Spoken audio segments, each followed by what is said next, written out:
nabanje bakulungela ukuyokusebenzela isitshaba seMpumalanga ukuthi nabo bafumane ilimuko hlangana nokhunye umnqopho wabo ukuthuthukisa umsebenzi wokuhlogomela zepilo endaweni ezisemakhaya.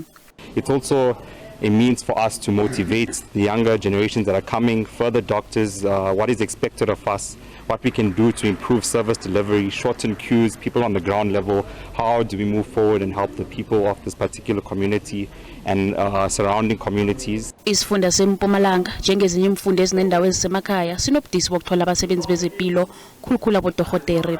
I think a very big problem has been stated and it has been discussed in this very function of our health professionals leaving the province, and I think the big reason for that is that we don't have a university. Lomunye ma student lapha ubudorhodela ukhulume wathi into lebayifisayo ukuthi eMpumalanga ngoba bona babuye eMpumalanga batothanza ukuthi kube khona i-medical school.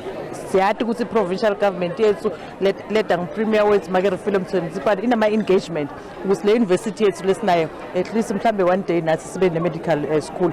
Abafundi abaqeda imfundo zobudorhodere bayokuthunyelwa empedlela zeMpumalanga, iRob Ferreira, iThemba, eMpumalanga, isibhedlela seEmelo nesibhedlela seWitbank.